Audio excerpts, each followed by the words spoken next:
नमस्कार दोस्तों, आज की इस वीडियो में हम बात करने वाले हैं किडनी फंक्शन टेस्ट के बारे में। दोस्तों, गुर्दे यानी कि किडनी मानव शरीर के हेल्थ को बनाए रखने में कई महत्वपूर्ण भूमिका निभाते हैं और किडनी का सबसे महत्वपूर्ण काम खून से अपशिष्ट पदार्थों को फिल्टर करके उन्हें पेशाब के साथ बाहर निकालना होता है। गुर्दे जो है वो शरीर में पानी और कई आवश्यक खनिजों के स्तर को बनाए रखने में भी मदद करता है और इसके अलावा गुर्दे जो है वो शरीर में कुछ चीज़ों का उत्पादन करने के लिए भी काफ़ी महत्वपूर्ण माने जाते हैं, जैसे कि विटामिन डी, लाल रक्त कोशिकाएं और हार्मोन जो कि ब्लड प्रेशर को नियमित रखते हैं। गुर्दों के प्रभावी रूप से काम न कर पाने की कई वजह हो सकती है। किडनी फंक्शन टेस्ट गुर्दे के कार्यों की जांच करने और समय के साथ साथ उन पर नज़र रखने में डॉक्टर की मदद करते हैं। कई प्रकार के खून और यूरिन टेस्ट किडनी के फंक्शन के बारे में डॉक्टर को जानकारी प्रदान कर सकते हैं। किडनी फंक्शन टेस्ट को रीनल फंक्शन टेस्ट और यूरिया एंड इलेक्ट्रोलाइट टेस्ट के नाम से भी जाना जाता है। सबसे पहले तो हम ये जानेंगे कि किडनी फंक्शन टेस्ट जो है वो क्या होता है। तो किडनी फंक्शन टेस्ट यह जानने के लिए किया जाता है कि किडनी फंक्शन के सभी मापदंड सामान्य सीमा के अंदर ठीक रूप से काम कर रहे हैं या फिर नहीं। किडनी फंक्शन टेस्ट की मदद से blood urea, creatinine, uric acid और अन्य खनिजों के स्तर का पता लगाया जा सकता है। तो इनमें कुछ मुख्य टेस्ट होते हैं, जैसे कि खून में क्रिएटिनाइन का स्तर, अनुमानित ग्लोमेरुलर फिल्ट्रेशन रेट जिसे कि हम EGFR कहते हैं, और ब्लड यूरिया नाइट्रोजन जिसे कि हम BUNB कहते हैं। कुछ अन्य टेस्ट भी होते हैं, जैसे कि चयापचय के उत्पादों को मापने के लिए यूरिन टेस्ट, खून में इलेक्ट्रोलाइट की जांच, आमतौर पर सोडियम पोटेशियम क्लोराइड या फिर बाइकार्बोनेट की जांच, और कंप्लीट ब्लड काउंट टेस्ट। और अब हम दोस्तों जानेंगे कि किडनी फंक्शन टेस्ट क्यों किया जाता है, किस लिए किया जाता है। तो ऐसी कई वजह है जिनसे कि किडनी फंक्शन टेस्ट करने की ज़रूरत पड़ सकती है, जैसे कि सामान्य स्वास्थ्य जांच के रूप में, गुर्दे के कार्यों का मूल्यांकन करने के लिए और गुर्दे के रोगों का पता लगाने और उनका परीक्षण करने के लिए, बढ़ रही गुर्दे की खराबी पर नज़र रखने के लिए, यूरिया का स्तर बढ़ने पर अगर आपको शरीर में पानी की कमी होने का संदेह हो रहा है तो भी ये किया जा सकता है। अगर आपको किडनी खराब होने का संदेह है, खून में यूरिया और क्रिएटिनिन का उच्च स्तर जांचने के लिए जिस कारण से गुर्दे पूरी तरह से काम नहीं कर पाते, और किसी दवा से उपचार शुरू करने से पहले और बाद में, क्योंकि कुछ दवाएं ऐसी होती है जिनका साइड इफेक्ट किडनी को प्रभावित करता है और इसीलिए इन दवाओं को शुरू करने से पहले और बाद में किडनी फंक्शन की जाँच की जाती है। सबसे पहले हम ये जानेंगे कि किडनी फंक्शन टेस्ट से पहले क्या किया जाता है। तो अगर आप किसी प्रकार की दवाई, हर्बल या सप्लीमेंट वगैरह का सेवन करते हैं तो टेस्ट करवाने से पहले डॉक्टर को उन सब के बारे में बता दें, क्योंकि कुछ दवाओं का सेवन कुछ समय के लिए बंद करने को भी कहा जा सकता है। क्रिएटिनिन क्लियरेंस टेस्ट से पहले अधिक मात्रा में मांस का सेवन ना करें और टेस्ट के लिए पेशाब का सैंपल लेने से पहले अधिक जोरदार व्यायाम ना करें। जिस आहार में मांस की मात्रा अधिक होती है वह सीरम क्रिएटिनिन और क्रिएटिनिन क्लियरेंस के स्तर को थोड़े से समय के लिए बढ़ा सकता है। उच्च प्रोटीन युक्त आहार या निर्जलीकरण ब्लड यूरिया नाइट्रोजन के स्तर को बढ़ा सकता है। व्यायाम करने से क्रिएटिनिन क्लियरेंस का स्तर बढ़ सकता है और कुछ दवाएं हैं जो ब्लड यूरिया नाइट्रोजन के स्तर, सीरम क्रिएटिनिन और क्रिएटिनिन क्लियरेंस को भी प्रभावित कर सकती है। और अब हम दोस्तों जानेंगे कि किडनी फंक्शन टेस्ट जो है वो कैसे किया जाता है। तो टेस्ट के दौरान तकनीशियन जो है वो मरीज के शरीर से खून का सैंपल निकालते हैं और प्रक्रिया में सबसे पहले मरीज की ऊपरी बाजू पर पट्टी या इलास्टिक बैंड बांधा जाता है और उसके बाद जहां इंजेक्शन की सुई लगानी होती है उस जगह को एंटीसेप्टिक द्वारा साफ किया जाता है और उसके बाद त्वचा के अंदर से नस में सुई लगाई जाती है और इसके बाद सुई के माध्यम से खून का सैंपल निकाला जाता है, जो कि सुई से जुड़े सिरिंज, शीशी या फिर ट्यूब में संग्रह किया जाता है और उसके विश्लेषण के लिए उसे लेबोरेटरी में ले जाया जाता है।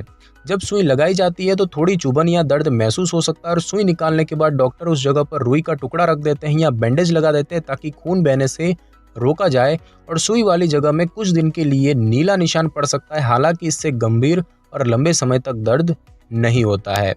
और उसके बाद बात करें कि किडनी फंक्शन टेस्ट के बाद में क्या किया जाता है। तो टेस्ट होने के बाद आपको टेस्टिंग फैसिलिटी से बाहर ले जाया जाता है और टेस्ट से पहले डॉक्टर के निर्देश अनुसार जिन दवाओं और खाद्य पदार्थों का सेवन बंद कर दिया गया था उनको फिर से शुरू कर दिया जाता है और सुई वाली जगह पर खून इकट्ठा हो सकता है या खून का थक्का बन सकता है, जिस स्थिति को हम हेमेटोमा कहते हैं। तो यह एक हानि रहित स्थिति होती है और अपने आप ठीक हो जाती है। अगर हेमेटोमा का आकार बढ़ जाता है तो इससे सूजन और अन्य तकलीफें बढ़ जाती है तो उससे आराम पाने के लिए पहले 24 घंटे बर्फ़ लगाएं और उसके बाद उसे किसी गर्म और नम कपड़े के साथ सेंकें। ऐसा करने से जो थक्के हैं वो गायब होने लगते हैं। और अब हम दोस्तों जानेंगे कि किडनी फंक्शन टेस्ट में क्या क्या जोखिम हो सकते हैं, इसके क्या रिस्क होते हैं। तो टेस्ट के लिए खून का सैंपल लेने से जुड़े जोखिम काफ़ी मामूली होते हैं और कुछ लोगों में खून के सैंपल लेना अन्य लोगों से थोड़ा मुश्किल हो सकता है। खून का सैंपल लेने से जुड़े जोखिम काफ़ी मामूली होते हैं, लेकिन इनकी बात करें तो उसमें जैसे कि अधिक खून बहना, बेहोश होना या सिर घूमना, हेमेटोमा होना यानी कि त्वचा के नीचे खून जमा होना या फिर इन्फेक्शन वगैरह भी हो सकता है, यानी कि सुई लगने से उस जगह पर मामूली इन्फेक्शन भी हो सकते हैं। और अब हम दोस्तों जानेंगे कि किडनी फंक्शन टेस्ट के जो रिजल्ट है, उसके जो परिणाम हैं वो क्या होते हैं, नॉर्मल रेंज क्या होती है, नॉर्मल वैल्यू क्या होती है। तो दोस्तों सबसे पहले बात करें नॉर्मल रिजल्ट की और उसमें भी बात करें ब्लड टेस्ट की, तो उसमें जो सीरम क्रिएटिनिन की बात करें तो पुरुष में 0.7 से 1.3 मिलीग्राम प्रति डेसीलीटर और महिलाओं में 0.6 से 1.1 मिलीग्राम प्रति डेसीलीटर होता है। ब्लड यूरिया नाइट्रोजन की बात करें तो 6 से 20 मिलीग्राम प्रति डेसीलीटर। क्रिएटिनिन क्लियरेंस की बात करें तो 120 से 140 मिलीलीटर प्रति मिनट और जीएफआर की बात करें तो 120 ml प्रति मिनट होता है। यूरिन टेस्ट की बात करें और उसमें उसके अपीयरेंस की बात करें तो नॉर्मल पेशाब हल्के पीले रंग की या फिर रंगहीन होनी चाहिए। केमिकल की बात करें तो ketones, leukocyte, bilirubin, urine bilirubin और नाइट्रेट के लिए रिजल्ट नेगेटिव आना चाहिए। यूरिन में ग्लूकोज का स्तर 130 मिलीग्राम प्रति डेसीलीटर और प्रोटीन 150 mg प्रति डेसीलीटर से ज़्यादा नहीं होना चाहिए। माइक्रोस्कोपिक की बात करें तो यूरिन सैंपल में किसी भी तरह के क्रिस्टल, बैक्टीरिया और ईस्ट नहीं होना चाहिए। रेड ब्लड सेल का स्तर 2 आरबीसीज और वाइट ब्लड सेल का स्तर 2 से 5 डब्ल्यूबीसीज पर एचपीएफ से कम होना चाहिए। और इमेजिंग टेस्ट की बात करें तो किडनी का सिटी स्कैन और एसजी मूत्र प्रणाली के सभी अंगों के प्रकार और आकार के बारे में विस्तृत जानकारी मुहैया कराता है। इसमें दाईं और बाईं किडनी, मूत्रवाहिनी, मूत्राशय और मूत्र मार्ग भी शामिल है। दोस्तों आपके खून और पेशाब के सैंपल को लेबोरेटरी में एनालिसिस के लिए भेज दिया जाता है और किडनी रोग या फिर अन्य असामान्यताओं का पता करने के लिए डॉक्टर जो है वो टेस्ट रिजल्ट को देखते हैं। बात की जाए खून टेस्ट की और उसमें भी बात की जाए सीरम क्रिएटिनिन की, तो क्रिएटिनिन एक अपशिष्ट उत्पाद होता है जो कि आहार में लिए गए मांस की प्रोटीन से और मांसपेशियों में सामान्य टूट फूट से आता है। खून में क्रिएटिनिन का स्तर अलग अलग हो सकता है और प्रत्येक लेबोरेटरी की अपनी सामान्य सीमा होती है। कई लेबोरेटरीज में सामान्य सीमा 0.6 से 1.2 मिलीग्राम प्रति डेसीलीटर तक होती है। स्तर इससे ऊंचा होने का मतलब होता है कि किडनी ठीक तरह से काम नहीं कर पा रही है और जैसे ही किडनी के रोग बढ़ते हैं तो खून में क्रिएटिनिन का जो स्तर है वो बढ़ने लगता है। ब्लड यूरिया नाइट्रोजन की बात करें तो यूरिया नाइट्रोजन भी शरीर में खाद्य पदार्थों के प्रोटीन टूटने से बनता है। सामान्य ब्लड यूरिया नाइट्रोजन स्तर 7 से 20 मिलीग्राम प्रति डेसीलीटर होता है। जैसे ही किडनी फंक्शन कम होते हैं तो ब्लड यूरिया नाइट्रोजन का जो स्तर है वो बढ़ने लगता है।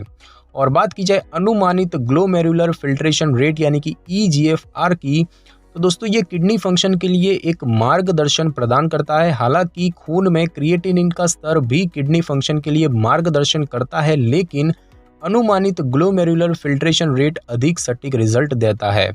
ईजीएफआर का सामान्य मान 90 से 120 मिलीग्राम प्रति मिनट होता है और इसका मान 60 मिलीग्राम प्रति मिनट से नीचे होने पर यह किडनी में क्षति का संकेत देता है और इसका मान जितना नीचे गिरता है किडनी में क्षति की गंभीरता उतनी ही बढ़ती जाती है। और उसके बाद बात की जाए सीरम इलेक्ट्रोलाइट्स की यानी कि डिजॉल्व्ड सॉल्ट्स की, तो सोडियम क्लोराइड, पोटेशियम और बाइकार्बोनेट का नियमित माप सीरम इलेक्ट्रोलाइट होता है।